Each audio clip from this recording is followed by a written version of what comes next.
ನೀನಾದನ serial ಇವತ್ತಿನ ಸಂಚಿಕೆಯಲ್ಲಿ ಏನೇನೆಲ್ಲ ಆಯಿತು ಅಂತ ಹೇಳ್ತೀನಿ ನೋಡಿ. ಈ ಸಂಚಿಕೆ ಸ್ಟಾರ್ಟ್ ಆದಾಗ ನಮ್ಮ ವಿಕ್ರಮ್ ರೂಮಲ್ಲಿ ಕೂತ್ಕೊಂಡು ಏನೋ ಯೋಚನೆ ಮಾಡ್ತಾ ಇರ್ತಾನೆ. ಅಲ್ಲಿಗೆ ನಮ್ಮ ವೇದ ಹೋಗ್ತಾಳೆ, ಯಾಕೋ ಇಷ್ಟೊಂದು ಸೀರಿಯಸ್ ಆಗಿದೆಯಾ, ನನ್ನ ಕಾಲಿಂದು ಸ್ಪ್ರೇ ಎಲ್ಲೂ ಕಾಣಿಸ್ತಾ ಇಲ್ಲ ಕಣೋ ವಿಕ್ರಮ್, ನೀನೇನಾದರೂ ನೋಡಿದ್ಯಾ ಅಂತ ಕೇಳ್ತಾಳೆ. ಸುಮ್ಮನೆ ಇರ್ತಾನೆ ನಮ್ಮ ವಿಕ್ರಮ್. ಯಾಕೋ ಇಷ್ಟೊಂದು ಸೈಲೆಂಟ್ ಆಗಿದೆಯಾ ವಿಕ್ರಮ್, ಏನಾಯಿತು ಅಂತ ಕೇಳ್ತಾಳೆ. ಅದಕ್ಕೆ ನಮ್ಮ ವಿಕ್ರಮ್ ಇದ್ದವನು, ಬೇತಾಳ ನಾನು ನಿನ್ನ ಹತ್ರ ಏನೋ ಕೇಳ್ತೀನಿ, ನನಗೆ ಹೇಳ್ತೀಯಾ, ಕೇಳು ಏನು. ನಾನು ಇದನ್ನೆಲ್ಲ ಬಿಟ್ಟು ಏನಾದರೂ ಮಾಡಬೇಕು ಅಂದರೆ ಏನು ಮಾಡ್ಬೋದು, ಇದನ್ನೆಲ್ಲ ಬಿಟ್ಟು ಅಂದರೆ ಅದೇ ಹೊಡೆದಾಟ ಬಡ್ದಾಟ, ಈ ರೌಡಿಸಮ್ಮು, ಈ ಕಬ್ಜಾ, ಈ ಥರದ್ದೆಲ್ಲ ಬಿಟ್ಟು ನನ್ನದೇ ಆದದ್ದು ಏನಾದರೂ ಸ್ಟಾರ್ಟ್ ಮಾಡ್ಬೋದು ಅಂದರೆ ಏನು ಮಾಡ್ಬೋದು. ಅಂದರೆ ನೀನು ಇದೆಲ್ಲ ಬಿಡ್ತೀಯಾ ನಿಜವಾಗ್ಲೂ ಅಂತ ಅಂತಾಳೆ. ಬೇತಾಳ ಸುಮ್ಮನೆ ಹಂಗೆಲ್ಲ ಇದನ್ನು ಮಾಡಬೇಡ, ಹೇಳು ನಾನು ಏನು ಮಾಡ್ಬೋದು ಅಂತ, ಐಡಿಯಾ ಹೇಳು ಅಂತ ನಮ್ಮ ವಿಕ್ರಮ್ ಐಡಿಯಾ ಕೇಳ್ತಾನೆ, ಬಿಸ್ನೆಸ್ ಐಡಿಯಾನ. ಅದಕ್ಕೆ ವೇದ ಇದ್ದೋಳು, ನೀನು ಪೆಟ್ರೋಲ್ ಬಂಕ್ ಮಾಡ್ಬೋದು, ಅಂದರೆ ಹೋಗೋರು ಬರೋರಿಗೆಲ್ಲ ಪೆಟ್ರೋಲ್ ಹಾಕ್ಕೊಳ್ತಾ ಇರಬೇಕಾ ನಾನು, ತಪ್ಪೇನೋ ಇದೆ ಅಂತ ಅಂತಾಳೆ. ಇಲ್ಲಪ್ಪ ನನಗೆ ಆ ಪೆಟ್ರೋಲ್ ಸ್ಮೆಲ್ ಕಂಡ್ರೆ ಆಗಲ್ಲ ಅಂತ ವಿಕ್ರಮ್ ಅಂತಾನೆ. ಸರಿ, ಅದನ್ನು ಬಿಟ್ಟರೆ ಗ್ಯಾರೇಜ್ ಓಪನ್ ಮಾಡಿಬಿಡು, ಹೆಂಗಿದ್ರು ಬಾಲಮುನ್ನ ಇದ್ದಾರಲ್ಲ. ಅಯ್ಯಪ್ಪ ಅದು ಆಗಲ್ಲಪ್ಪ ನನಗೆ. ಸರಿ ಆಯಿತು. ಅದನ್ನು ಬಿಟ್ಟರೆ ಈ ಹಾರ್ಡ್ವೇರ್ ಶಾಪ್ ಓಪನ್ ಮಾಡಿಬಿಡು. ಹಾರ್ಡ್ವೇರ್ ಅಂದರೆ ಈ ಮನೆ ಕಟ್ಟೋ ವಸ್ತುಗಳನ್ನೆಲ್ಲ ಇಟ್ಕೊಂಡಿರ್ತಾರಲ್ಲ ವಿಕ್ರಮ್, ಆ ಥರದ್ದು. ಅದಕ್ಕೆಲ್ಲ ಸ್ಪೆಷಲ್ ಸ್ಕಿಲ್ ಬೇಕು ಕಣೆ, ನನಗೆ ಅದೆಲ್ಲ ಐಡಿಯಾ ಇಲ್ಲ ಅಂತ ವಿಕ್ರಮ್ ಅಂತಾನೆ. ಅದು ಕರೆಕ್ಟೇ ಬಿಡು, ನಿನಗೆ ಯಾವ ಥರದ್ದು ಸ್ಕಿಲ್ ಇಲ್ಲ ಬಿಡು, ಬೆಟರು ಕಣ ವಿಕ್ರಮು, ಗ್ರಾನೈಟ್ ಬಿಸ್ನೆಸ್ ಮಾಡಿಬಿಡು. ಬೇಡ ಈ ಆಯಿಲ್ ಅಂಗಡಿ ಇಟ್ಬಿಡು. ನೋಡು, ಆಯಿಲ್ಲು ಮತ್ತು ಈ ಎಣ್ಣೆ ಮತ್ತು ಈ ಹೂವಿನ ಅಂಗಡಿ ಮಾಡಿದವರು ಯಾರೂ ದೇವರು ಕಾಪಾಡ್ತಾನೆ, ಯಾರೂ ಕೈ ಬಿಡಲ್ಲ. ಅದು ಬೇಡ ಅಂತಂದರೆ ಬೆಟರು ಬಟ್ಟೆ ಅಂಗಡಿ ಇಡೋಣ, ಪೆಟ್ ಶಾಪ್ ಇಡೋಣ. ಇವಾಗ ಎಲ್ಲರಿಗೂ ನಾಯಿ ಬೆಕ್ಕುಗಳು ಅಂದರೆ ತುಂಬ ಇಷ್ಟ, ಒಳ್ಳೆ ವ್ಯಾಪಾರ ಆಗುತ್ತೆ ಅಂತ ಏನೇನೋ ಬಿಸ್ನೆಸ್ ಹೇಳ್ತಾಳೆ. ನಮ್ಮ ವಿಕ್ರಮ್ ಯಾವುದಕ್ಕೂ ಅದು ಬೇಡ ಇದು ಬೇಡ ಅಂತ ಹೇಳಂತಾನೆ. ಅಪ್ಪ ಹೋಗೋ, ನನಗೆ ಸುಸ್ತಾಯಿತು ಅಂತ. ಸರಿ ಬಿಡು, ನಾನೇನು ಇವತ್ತೇ ರೌಡಿಸಮ್ ಬಿಡ್ತಿಲ್ಲ, ಸ್ವಲ್ಪ ಯೋಚನೆ ಮಾಡಿ ನಿಧಾನಕ್ಕೆ ನನಗೆ ಹೇಳು ಅಂತ ವಿಕ್ರಮ್ ಅಂತಾನೆ. ಇಲ್ಲಪ್ಪ ನಾನು ಇವಾಗಲೇ ನಿನಗೆ ಬಿಸ್ನೆಸ್ ಐಡಿಯಾ ಹೇಳಬೇಕು, ನೀನು ಇವಾಗೇ ಸ್ಟಾರ್ಟ್ ಮಾಡಿಬಿಡ್ಬೇಕು, ಆಮೇಲೆ ಯಾಮ್ಯಾರಿ ನೀನು ಇನ್ನೊಂದು ಡಿಸಿಷನು ನಿನ್ನ ಮೈಂಡ್ ಚೇಂಜ್ ಆಗಿಬಿಡ್ತು ಅಂದರೆ ಕಷ್ಟ ಆಗಿಬಿಡುತ್ತೆ ಅಂತ ಏನೇನೋ ಬಿಸ್ನೆಸ್ ಐಡಿಯಾ ಹೇಳ್ತಾ ಇರ್ತಾಳೆ ನಮ್ಮ ವೇದ ವಿಕ್ರಮ್ಗೋಸ್ಕರ. ಇನ್ನೊಂದು ಕಡೆ ಟೆರೆಸ್ ಮೇಲೆ ಈ ಗುಲಾಬಿ ಬಟ್ಟೆ ಒಣಗಾಕ್ತಾ ಇರ್ತಾಳೆ. ಅಲ್ಲಿಗೆ ವೀರ ಬರ್ತಾನೆ. ಏನು ರೀ ಸಾಹೇಬ್ರೇ ಅಂತ ಅಂತಾಳೆ. ಒಂದು ಪೆಂಡಿ ಅಷ್ಟು ದುಡ್ಡನ್ನ ಅವಳ ಕೈಯಲ್ಲಿ ಇಟ್ಬಿಟ್ಟು, ಈ ದುಡ್ಡು ತೊಗೊಂಡು ಮನೆ ಬಿಟ್ಟು ಹೊಟ್ಟೋಗ್ತಾ ಇರುವಂಥ ವೀರ ಅಂತಾನೆ. ಮನಸ್ಸಲ್ಲಿ ಈ ಚಿಲ್ಲರೆ ಕಾಸಿಗೆ ಏನಾದರೂ ನಾನು ಆಸೆಪಟ್ಟು ಬಿಟ್ಟು ಹೋದೆ ಅಂತಂದರೆ ಇಷ್ಟೊಂದು ಆಸ್ತಿ ಹಣ ಅಂತಸ್ತು ಎಲ್ಲ ಕಳ್ಕೊಬೇಕಾಗುತ್ತೆ ಅಂತ ಹೇಳ್ಬಿಟ್ಟು ಯೋಚನೆ ಮಾಡಿ ಮತ್ತೆ ಆ ಪೆಂಡಿ ದುಡ್ಡನ್ನ ಕೈಯಲ್ಲಿಟ್ಟು, ಇದು ನಮ್ಮ ಪ್ರೀತಿ ಮುಂದೆ ಒಂದು 0% ಅಷ್ಟೇ ವೀರ, ನಮ್ಮ ಪ್ರೀತಿ ಮುಂದೆ ಏನೂ ಅಲ್ಲ, ನಾನು ಮಾತ್ರ ಹೋಗಲ್ಲ ಅಂತ ಅಂತಾಳೆ. ನೀನೇನಾದರೂ ಅವ್ರಿಗೆ ಇವ್ರಿಗೆ ಹೇಳೋದು, ಇಷ್ಟೊಂದೆಲ್ಲ ಆಟ ಆಡ್ಸೋದು ಮಾಡಿದ್ರೆ ನಿನ್ನ ತುಳಿದು ಸಾಯ್ಸಾಕ್ಬಿಡ್ತೀನಿ ಅಂತ ವೀರ ಅಂತಾನೆ. ತುಳಿದು ಸಾಯ್ಸೋಕ್ಕೆ ನಾನೇನು ಇರುವೆ ಅಂತ ಅಂದ್ಕೊಂಡ? ನೋಡು, ಈ ಥರ ಎಲ್ಲ ನನ್ನನ್ನು ಬ್ಲ್ಯಾಕ್ ಮೇಲ್ ಮಾಡೋದು ಮುಗ್ದೋಗಿರೋ ಕತೆ. ನೀನಾಗೆ ಕರ್ಕೊಂಡು ಬಂದಿದ್ರೆ ಬೇರೆನೇ ಇತ್ತು. ಇವಾಗ ನಾನೇನಾದರೂ ನಮ್ಮಿಬ್ರದ್ದು ವೀಡಿಯೋ ಫೋಟೋಸ್ನ ವೇದ ತೋರಿಸ್ದೆ ಅಂದರೆ ಅವಳೇ ಮದುವೆ ಮಾಡ್ತಾಳೆ ನನ್ನನ್ನು. ಹೋಗೋಗು, ನನಗೆ ತುಂಬ ಕೆಲಸ ಇದೆ ಅಂತ ಅಂತಾನೆ. ನಿನ್ನ ಕಾಲಿಗೆ ಬೀಳ್ತೀನಿ ಕಣೆ ಅಂತ ಅಂತಾನೆ. ಪಾಪ ನಮ್ಮ ವೀರ, ನಿನ್ನ ಕಾಲಿಗೆ ಬಿದ್ದರೂ ಇಲ್ಲ, ನಿನ್ನ ಕೈಗೆ ಬಿದ್ದರೂ ಇಲ್ಲ, ನಿನಗೆ ಕ್ಷಮಿಸೋ ಕಾಲ ಎಲ್ಲ ಹೊರ್ಟೋಯ್ತು, ನಾನು ಮಾತ್ರ ಹೋಗಲ್ಲ. ಜಾಸ್ತಿ ಮಾತಾಡಿದ್ರೆ ಮಾವನ್ ಕರಿತೀನಿ ಮಾವ ಅಂತ ಕೂಗ್ತಾಳೆ. ಅಷ್ಟೊತ್ತಿಗೆ ವೀರಪ್ಪ ಏನಿದು ಕತೆ ಅಂತ ಹೇಳ್ಬಿಟ್ಟು ಅಲ್ಲಿಂದ ಹೊರಟೋಗ್ತಾನೆ. ಇನ್ನೊಂದು ಕಡೆ ಬಾಲಮುತ್ತೆ ಮುನ್ನ ವಿಕ್ರಮ್ ರೋಡಲ್ಲಿ ನಡ್ಕೊಂಡು ಬರ್ತಾ ಇರ್ತಾರೆ. ಬಿಸ್ನೆಸ್ ಐಡಿಯಾಗಳೆಲ್ಲ ಹೇಳ್ಕೊಡ್ತಾ ಇರ್ತಾರೆ ನಮ್ಮ ಬಾಲ ಮುನ್ನ. ಅಣ್ಣ ಅದನ್ನು ಮಾಡೋಣ ಇದನ್ನು ಮಾಡೋಣ ಅಂತ.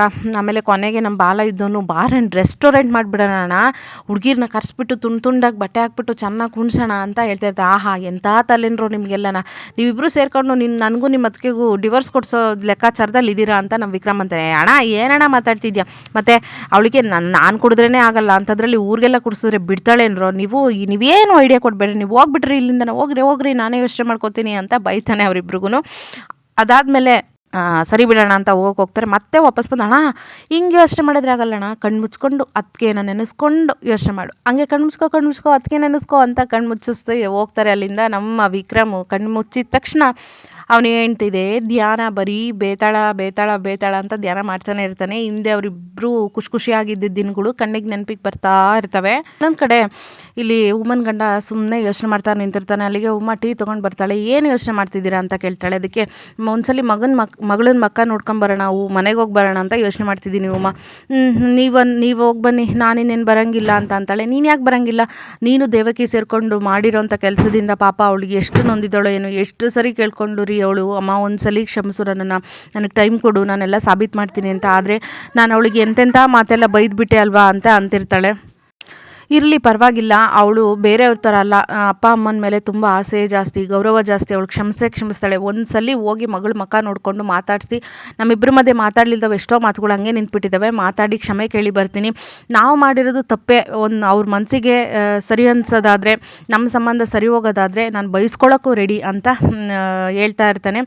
ಆವಾಗ ಉಮಾ ಕೂಡ ನಾನು ಹೋಗಿ ಬರ್ಬೋದಲ್ವಾ ಅಂತ ಯೋಚನೆ ಮಾಡ್ತಾ ಇರ್ತಾಳೆ.